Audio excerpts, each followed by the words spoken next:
Olá, mais uma vez estamos aqui no Cyber Talks e eu tenho o Thiago lá para hoje estar falando sobre um tópico que eu mais prefiro, é um tópico muito da minha preferência, que é sobre incidentes, sobre como corrigir vulnerabilidades e logo mais ele estará com a gente aqui.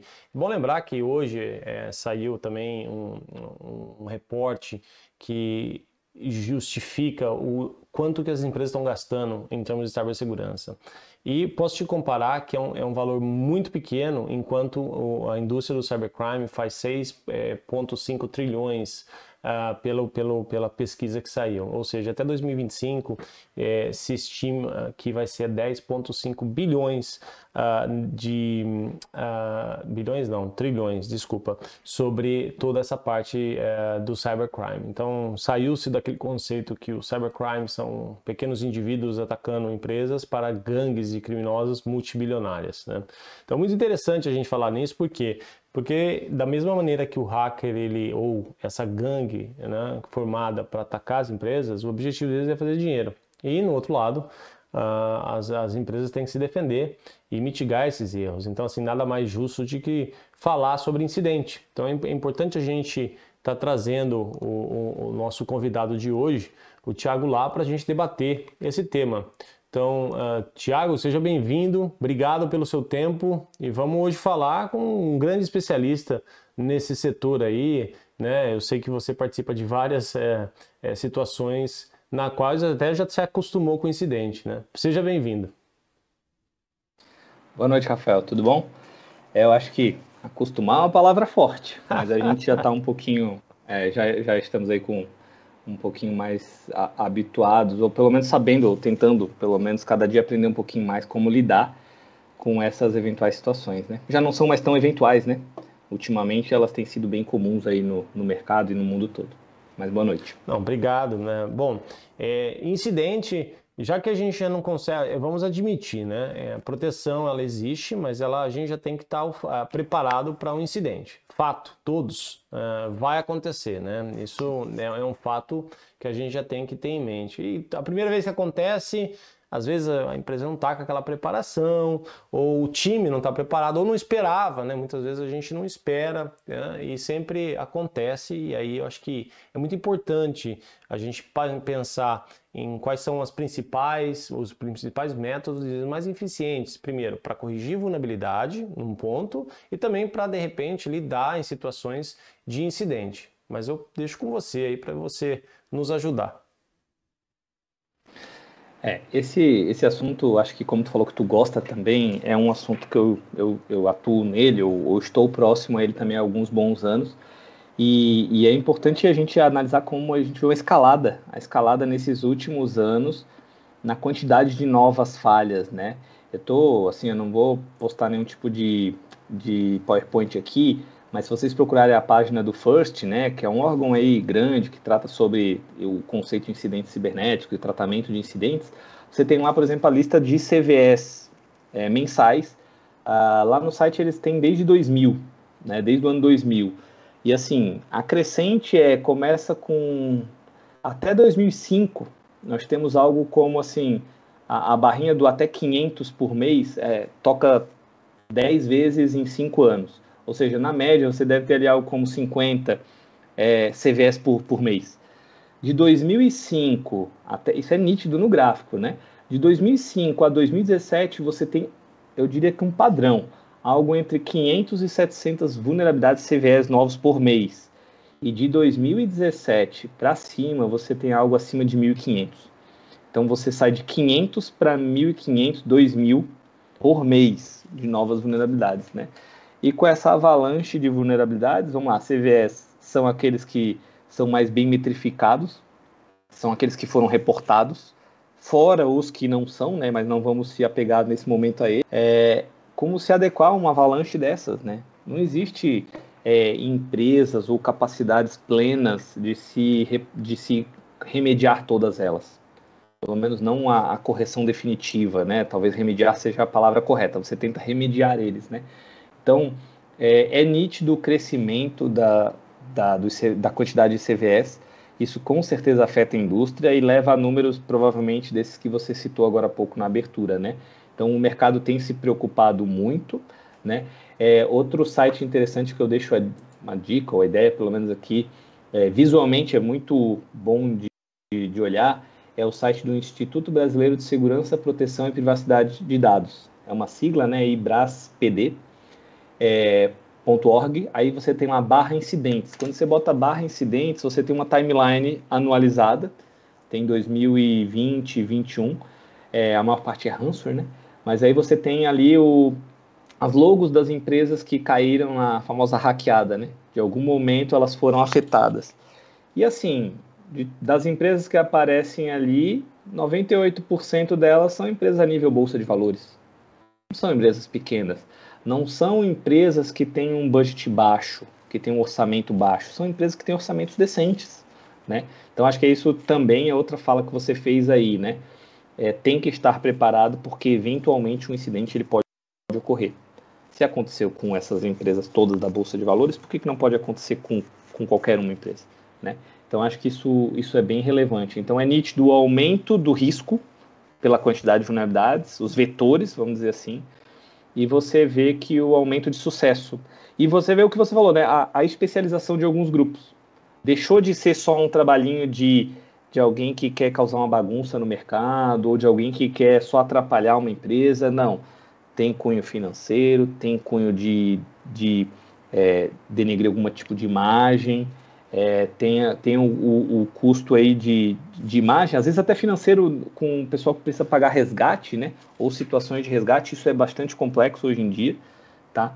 Então, é isso. Acho que esses números batem com os gráficos que eu estou comentando aqui, ou mencionando. Não, é muito interessante e também a nossa produção vai colocar o link aqui embaixo, então fica à vontade de todas as referências que o Thiago fez, é uma ótima referência, muito interessante sobre também os números de civis que aumentam constantemente e também manter isso já é uma operação, dependendo do parque que você gerencia, já é uma operação já de um time, né? E mesmo assim tem horas que você não vai poder desligar, você não vai poder fazer atualização, talvez tenha certas limitações até mesmo do código que está rodando, então não é um processo tão simples, né? Então por isso que também você tem que ter uma equipe preparada, né, para trazer, talvez a vulnerabilidade existe, você talvez não pode aplicar um patch, mas aí você vai colocar uma outra mitigação.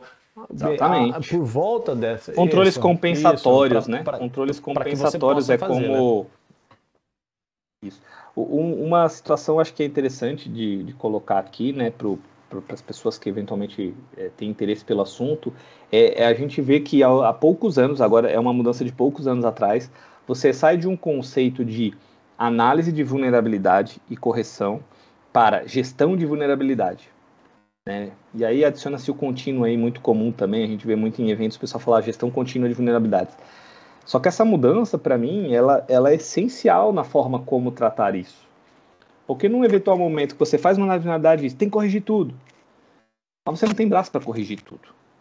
Por quê? Porque não existe braço para aquela capacidade de CVS que a gente comentou agora há pouco.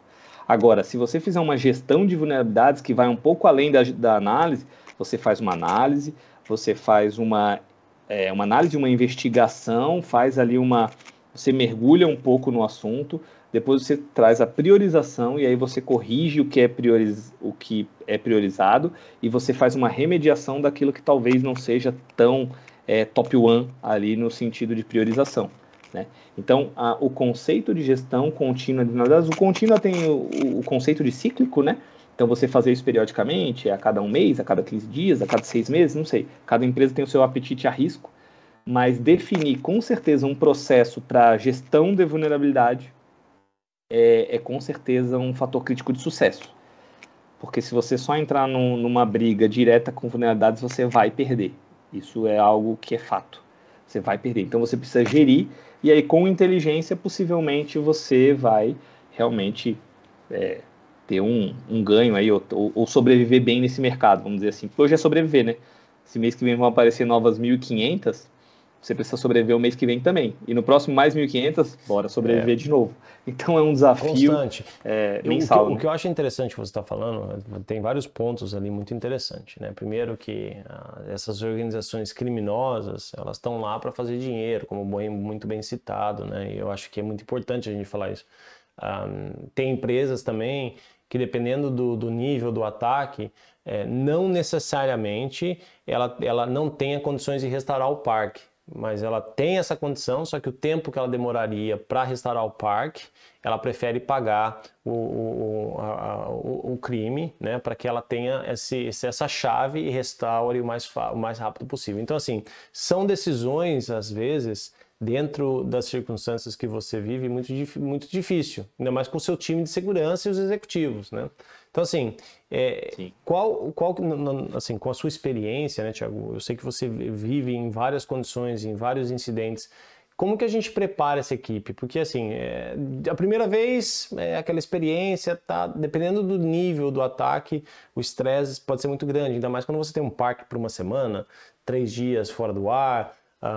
Tem várias outras consequências, né? Mas assim, só para a gente dar para aqueles que também de repente querem seguir a carreira de cibersegurança mais na parte de incidente ou na parte de vulnerabilidade, quais são as dicas que você dá também para esses profissionais que de repente querem saber? Porque o que eu posso falar assim, toda vez que eu estou, né, lidando com incidente, o frio na barriga sempre vai ter. Toda vez, né? Então, e a calma, e você tem que manter a calma e ser frio, né? Para que possa tirar o mais rápido possível a empresa da crise. Eu acho que para mim são experiências fantásticas depois que passam, mas quando você está durante, são bem tensas.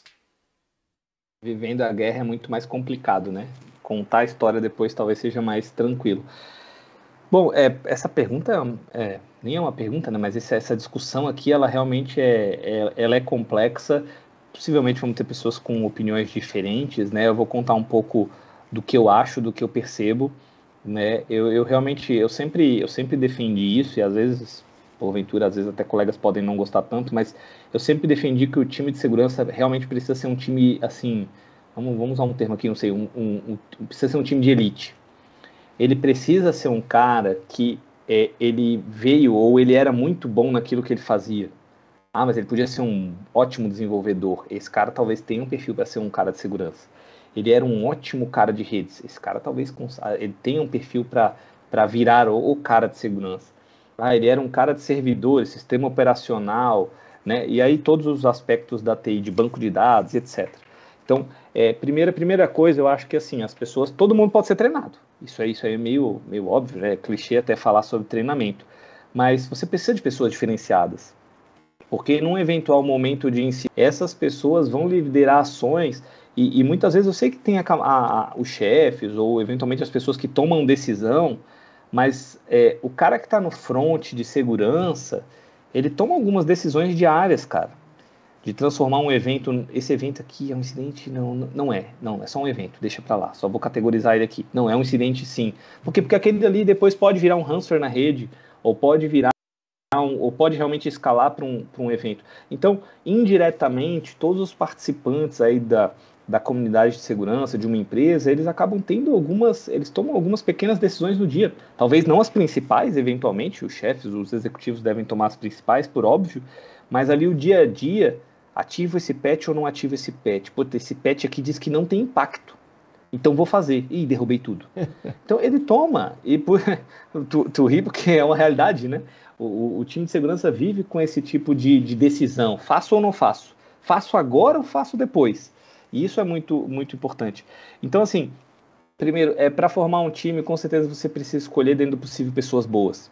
E aí vai do seu desafio e do seu orçamento. Mas dentro do possível, já escolher pessoas que têm uma trajetória em TI é importante, né? Ou você vai começar a formar ali alguns analistas de segurança júniores, que é bem comum também. Mas pensa que primeiro você vai formar esse cara em redes, ou você vai formar esse cara em algum tipo de linguagem de programação, ou você vai formar ele em sistema operacional. Esse conceito de vou formar esse cara em segurança da informação, me desculpa, não é muito o que eu acredito. Apesar de que provavelmente vai ter gente que vai defender isso. Não, faz o curso XPTO mais o curso XPTO que você sai um cara de segurança. Um cara de segurança é um cara que viveu algumas experiências. Esse é o cara bom de segurança. É o cara que passou, que tomou pequenas decisões e que, dentro do possível, acertou na maioria delas. Esse cara é o cara bom de segurança. Então, eu vejo que, primeiro, é escolher as pessoas que já tenham algum tipo de trajetória, e segundo, não precisa reinventar a roda, né? Eu acho que, assim, ter um time de resposta a incidente é importante, é mandatório. Eu diria que, antes de 2020, pré-pandemia, você via menos esse assunto. E se você for no site que eu falei lá, da Associação Brasileira, lá dos incidentes, né? E você vê as empresas que caíram em 2020 e 2021 em incidentes graves de segurança da informação, você vai ver por que eu estou falando e é verdade. Né? A partir de 2020, nós temos uma mudança do paradigma, o Cyber Security Analyst. Esse cargo, ele brotou. Hoje, se você for no LinkedIn procurar vaga, deve ter milhares abertas no Brasil. E todas pagando um salário muito adequado. Não é mais aquele analista de TI que ganhava o 1.000zinho inicial, o 2.000zinho inicial. Não é mais esse cara. O Cyber Security Analyst, ele sai aí com o júnior. De novo, o Cyber Security Analyst júnior não é um analista de TI júnior. Ele já passou por uma carreira de TI. Agora ele pode ser júnior de segurança. Esse que é o contexto que eu queria colocar e eu acho interessante. Esse Cyber Security Analyst, mesmo que júnior, aí você talvez está mais próximo do mercado, você pode até me corrigir, mas eu desconheço ele ganhar, por exemplo, menos do que R$7.000, Cyber Security Analyst. Tô muito errado? Não. Eu acho que não. Não. A média de mercado para empresas adequadas, obviamente, estamos falando de empresas Sim, que se eu acho que preocupam realmente com depende muito segurança. do lugar, da localização, né? Se é remoto, se não Claro, tem claro. várias perspectivas ali. Mas eu acho que está certo. Eu acho que, primeiro, voltando um pouquinho para trás, eu lembro que quando a gente ainda fez o primeiro evento, em 2017, inclusive o nome do evento Cyber Security Summit, eu lembro que o nome Cyber Security já era algo que talvez não simbolizava, não tocava muito a parte de hacking, né? Mas o Cyber Security Legal. não Verdade. era, né? E eu vejo que essa transição de muitas pessoas que estavam no IT hoje estão se tornando mais para a parte de segurança, porque também é o caminho, né? Acho que a infraestrutura vai permitir que muitos façam essa transição, porque também a demanda está enorme e ele tem, né, aquela base de network que pode fazer com que ele vá para frente. Hoje a gente fala de cloud, a gente fala de Kubernetes, a gente fala de segurança. Então, assim, e outra, deixa eu até fazer um ponto. Quem quer trabalhar em tecnologia tem que estar apto à mudança. Ponto. E vai mudar sempre. Boa. Vai mudar sempre. Eu aprendi isso. Ótimo. Beleza, daqui a pouco isso aí já vai para o lixo, você vai aprender outra coisa. Né? E a vida segue. Entendeu? Então, assim, às vezes, né, eu falo isso, sempre falava para os meus estudantes, é massacrante, tá? A partir do momento que você parar de aprender, então você já começa a arrumar outro emprego em outra área, porque a tecnologia num todo já não serve mais para você, porque é um constante aprendizado, né, nessa área. Nesse aspecto eu posso te dizer que, assim, minha opinião é que a segurança sofre até mais que as outras carreiras de TI, porque normalmente o time de segurança precisa se adaptar. Outras áreas às vezes contratam profissionais dedicados para aquele tema. Vou começar um projeto de BI, contrata alguém de BI para tocar. Mas contrata alguém de BI de segurança? Não. Os caras da segurança são os mesmos. Agora vou começar um projeto de blockchain. Contrata um cara do mercado aí de blockchain. Mas quem vai cuidar da segurança? Os mesmos caras da segurança. Então, os mesmos caras da segurança precisam aprender sobre blockchain, precisam aprender sobre BI. Então, nesse aspecto é nítido como a segurança sofre. Eu diria que um pouco mais, né? Talvez aí os colegas não vão concordar tanto, mas eu diria que um pouco mais. Então, é um time que precisa se adaptar constantemente. Então, eu acho que o segredo do que tu comentou, né? O como tratar, como formar um bom time, é realmente escolhendo as peças aos poucos e muito treinamento, cara. Precisam ser pessoas, como tu disse, que tenham a capacidade ou o interesse por estudo, né? Não é o cara da TI que aprendeu uma coisa que vai fazer aquela coisa o resto da vida. Talvez algum programador que não quis se atualizar. Aprendi essa linguagem e vou ficar nela pro resto da vida. Talvez tenha emprego para você pro resto da vida naquela programação. Não vamos. COBOL tá aí até hoje. Então a gente sabe que isso não é errado, mas com certeza o mercado diminui. E talvez se você é o cara, você vai ter emprego pro resto da vida programando em Delphi. Vai ter. Isso não, eu tenho certeza que vai ter, né? Porém, contudo, se tu tiver um pessoal que gosta de se atualizar na segurança, isso é muito importante, porque a tecnologia vai se atualizar, com ou sem você. Então você escolhe se você vai estar dentro ou se você vai estar fora. né? E a segurança é muito isso. Então, o Brasil conta com bons treinamentos de SOC, né? Acho que talvez não seja o foco da gente falar aqui exatamente quais treinamentos, mas nós temos o CERT-BR liderando bastante o cenário, né? Com alguns treinamentos, acho que isso é extremamente relevante e por preços extremamente acessíveis. Então, as empresas que não querem aparecer no timeline lá do site que eu mencionei, elas precisam se preocupar um pouco mais. E no eventual momento do incidente, esses caras precisam ter a experiência, precisam ter treinado cenários, casos de uso, testes de bancada, eventualmente até simulações, né, obviamente, né? A gente talvez tentar exercitar, eu sei que isso é até avançado para a maioria das empresas no Brasil, mas a ideia de Blue Team, Red Team, né, os times de defesa e os times de ataque, treinar algum tipo de simulação, um time ataca, o outro verifica se detectou. Se detectou, como é que eu reajo? Né? E outra coisa nenhum, nenhum é sacanagem, né? Mas é que eu vejo muito o pessoal de TI não gosta muito é o quê? Documentação, cara. A famosa documentação. Ninguém gosta de documentar, ou ninguém gosta muito de documentar, talvez a frase fique melhor assim.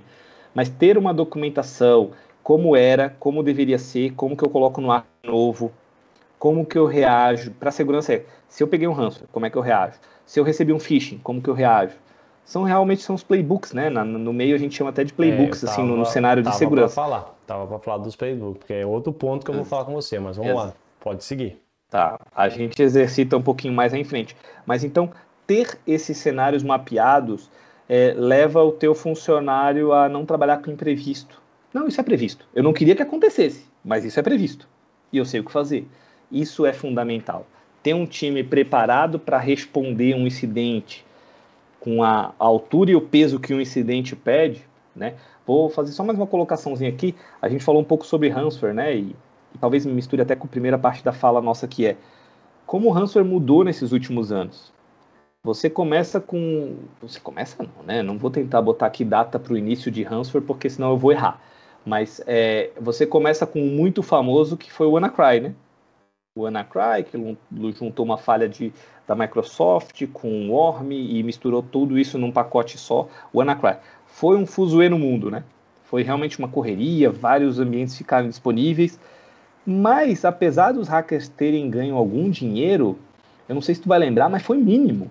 Mínimo. Eu lembro que no primeiro momento, até onde foi possível monitorar, a gente monitorou as carteiras de Bitcoin, né? Quem era do meio falou, vou monitorar essa carteira de Bitcoin para ver quanto dinheiro ela recebeu.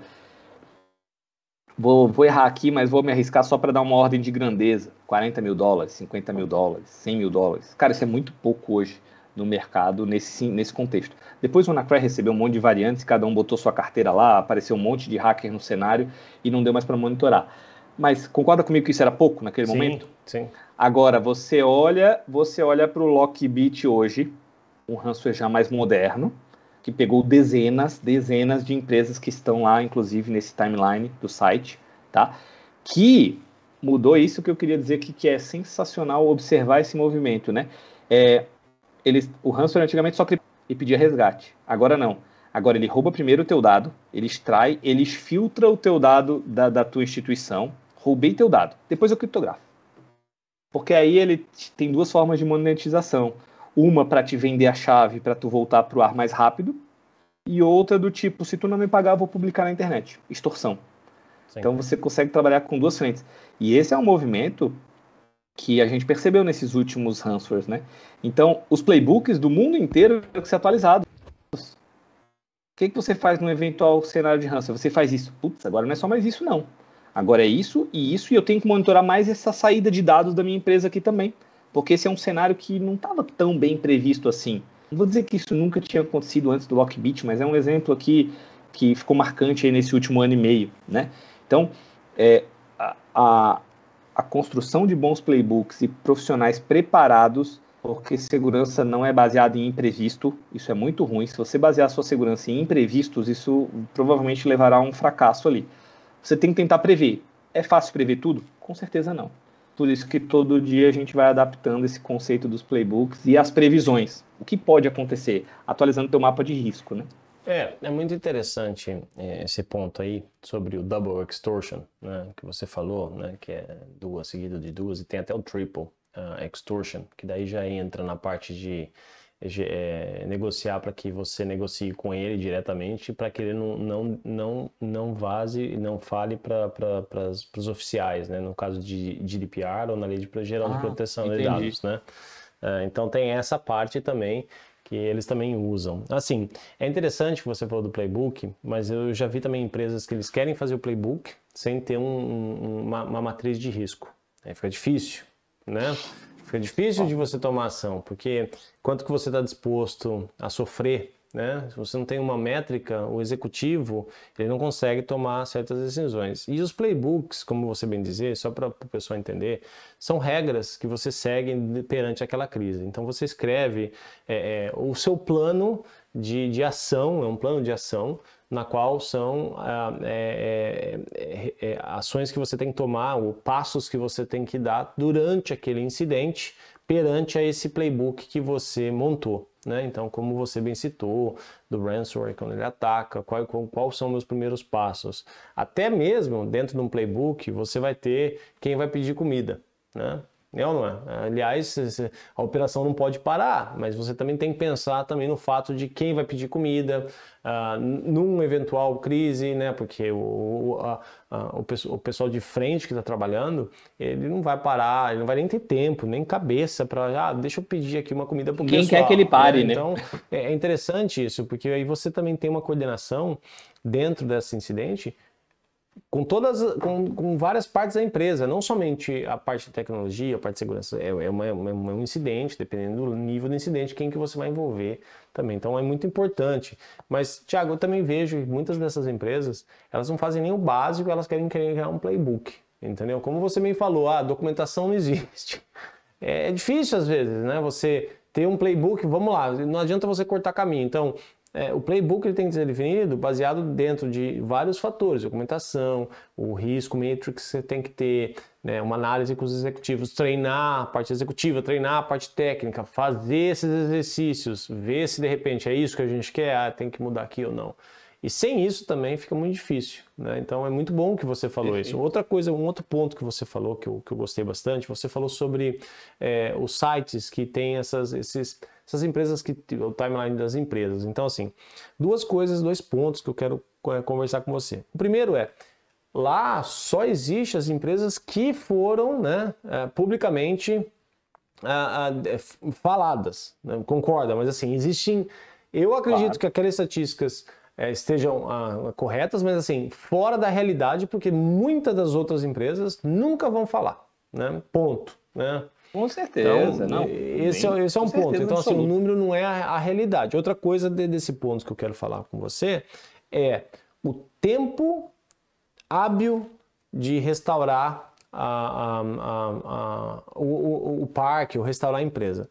Quanto maior o longo, quanto o tempo maior, ou o tempo for maior em termos de restaurar, mais impacto vai causando na empresa. Então, assim, é como se fosse assim, quanto tempo de sobrevivência aquela empresa tem. Então, se você demora muito, passou, né, uma semana já é um impacto gigantesco. E um mês, será que a empresa consegue voltar? Né? Então, é importante a gente falar essa hipótese também. Certo. Uma coisa que eu queria até complementar sobre a gente falar sobre o timing das empresas é que o que tu bem foi perfeita a fala, né? Assim, com certeza existem muitas não reportadas e eu queria dizer uma coisa que é bem importante, cara, porque assim, às vezes alguém vai olhar esse timeline aqui e talvez até tenha subentendido aqui da nossa conversa, e eu quero até desfazer se a pessoa entendeu errado, é tipo assim, aquele não é o Hall da Fama ao contrário. Não são empresas que falharam, isso é um super exagero falar isso. Você dizer que empresas aqui, eu não sei se tem problema citar o nome de uma ou outra empresa, sim, é melhor não? Melhor, gente, não citar. Rafael, pergunta, melhor não, né? Não, é porque são casos emblemáticos e até casos americanos, eu jamais, não é nem falar mal, mas eu queria dar exemplo de empresas que tiveram um dos maiores incidentes cibernéticos aí reportados. É uma empresa de segurança cibernética americana, top líder provavelmente a nível Gartner, teve um baita do incidente, só que ela respondeu muito bem.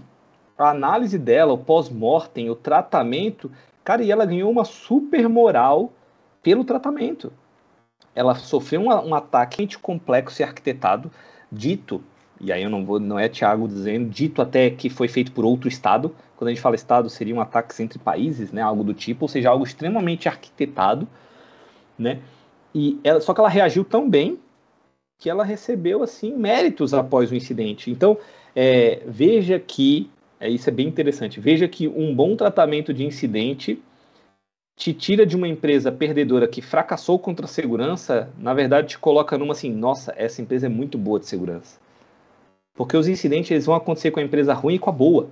Vai acontecer. A fato. forma que você lida com ele diz quem você é no jogo da segurança. Né? O como você lida com ela, o quão bem, e não o quão sigiloso você foi. Não, ninguém vai saber dessa falha aqui, ninguém vai saber que eu sofri isso aqui. A gente vê que os casos de sucesso são as empresas que realmente botaram a boca no mundo, mas que trouxeram realmente um tratamento de incidente invejável. Tu fala assim, caramba, queria ser igual essa empresa aí. Pô, mas tu queria sofrer esse ataque? Cara, se fosse para sofrer esse ataque e reagir desse jeito aí, tamo junto. Então, esse é um aspecto que às vezes fica dizendo, nossa, sofreu uma... Tivemos várias no varejo esse ano no Brasil. Nossa, aquela empresa... Não, gente, aquela empresa deve ser excelente. O incidente ocorre. E ela voltou em quantos dias? Em quantas horas? Isso é sensacional, tá? Aí outro ponto, aí já voltando mais para a fala que você fez antes, né? Sobre a questão até de tempo, etc e tal. Tempo é importante. Você já deveria ter ali a sua premissa e criticidade, talvez um plano de continuidade de negócio que te diga em quanto tempo, né? O tempo de parada você tem direito ou não, perante a imagem, perante o financeiro, perante seus acionistas ou perante os seus clientes. Você já deveria ter isso mais ou menos determinado.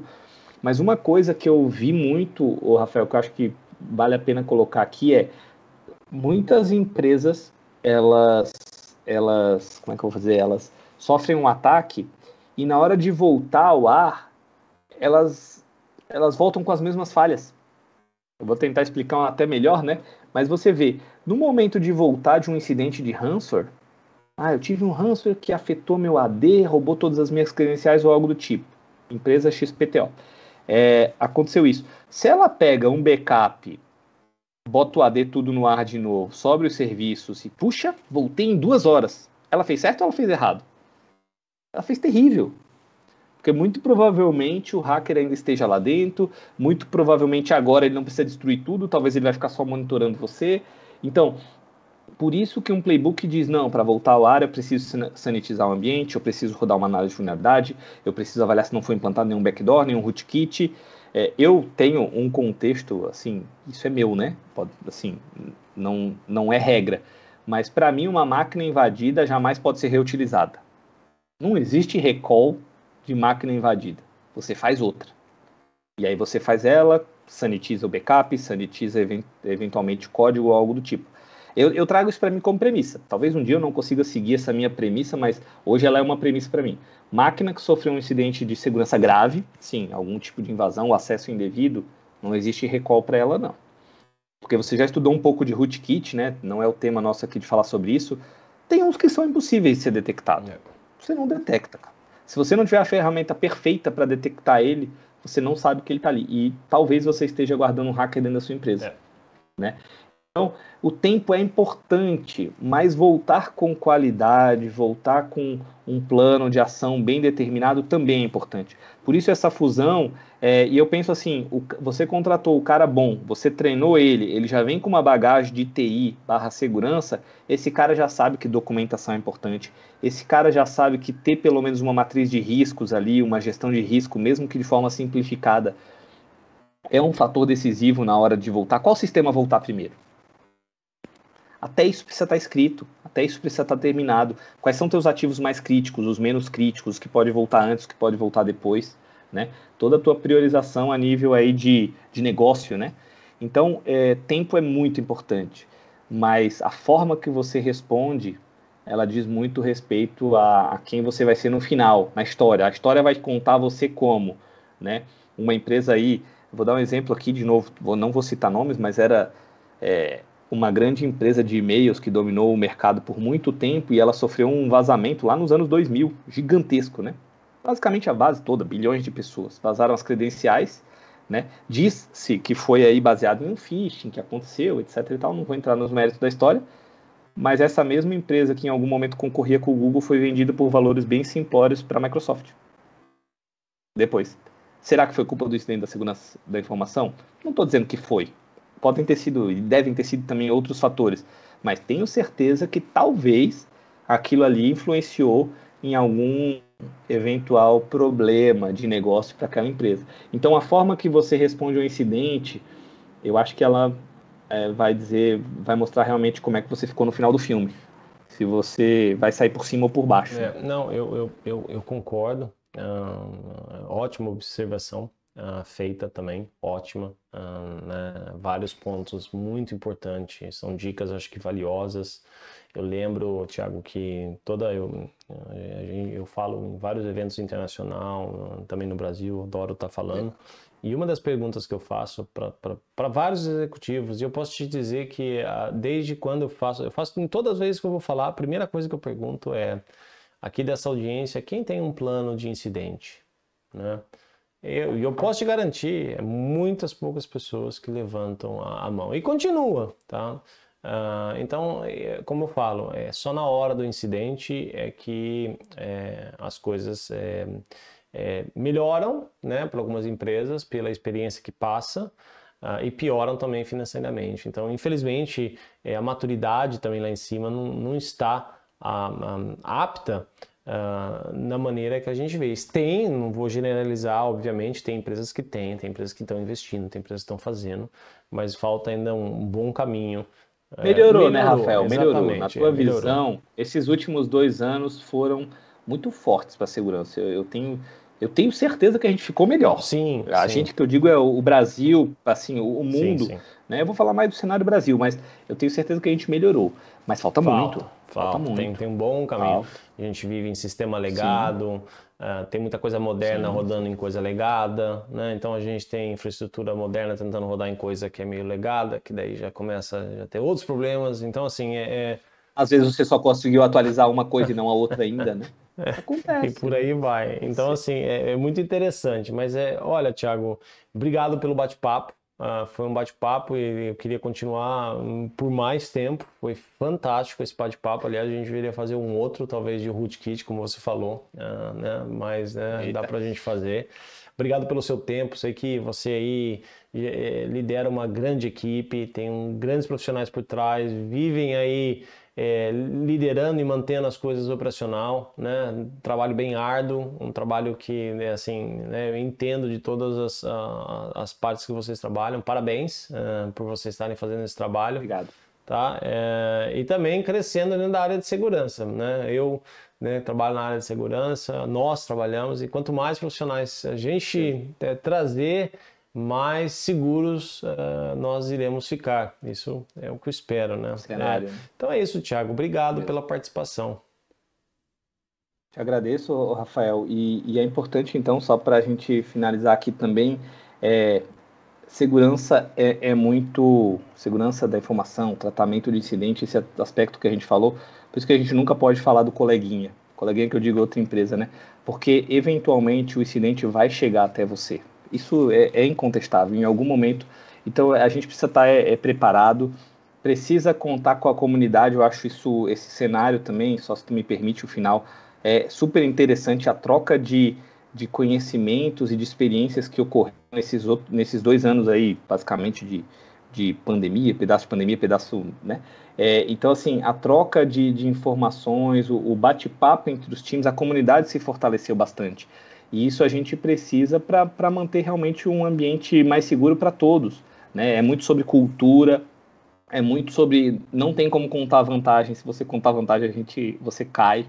Por quê? Porque segurança é um dia após o outro, todo mês é diferente do mês anterior, e você vai se adaptando e tentando sobreviver, e tentando passar um pouquinho na frente, depois você é ultrapassado e você passa um pouquinho na frente. Então, acho que essa é mais a mensagem, até para quem está entrando, ou quem quer entrar no mercado de segurança. É muito bom, é um mercado muito forte, é um mercado hoje que as empresas não conseguem mais viver sem. As grandes empresas não conseguem mais viver sem. Eu acho que isso é um alento para as pessoas. Será que é um mercado? Será que vai durar? Vai durar. Vai durar muito tempo. Né? O mercado de segurança da informação só deve fortalecer. Mas ele é um desafio diário. Então, as pessoas que entram, elas precisam estar prontas para isso, bem como você está, provavelmente há muitos anos aí na segurança, e eu aqui na minha jornada, de alguma forma, também a gente todos tentamos, né, nos superar aí a cada dia. Obrigado, Não, Rafael. obrigado. Ótimas palavras de finalização. Só uma coisa que eu quero pegar o ponto que você falou. Exatamente o que você falou. Não existe empresa 100% segura. Aliás, não existe 100% de segurança. Então, todos nós, independente qual empresa, tem, né, vulnerabilidades, tem deficiências e vão ser, ou talvez irão sofrer qualquer incidente. Espero que não, mas né, a gente tem sempre que estar... Exatamente. Acho que o que eu posso falar perante a sua fala é estejam preparados. É isso mesmo, é isso mesmo. Sem surpresas. Estar preparado é evitar surpresas. É isso aí. Né? Então você está ali preparado para atender. Então Fechou. tá bom. Muito obrigado, Valeu. Rafael.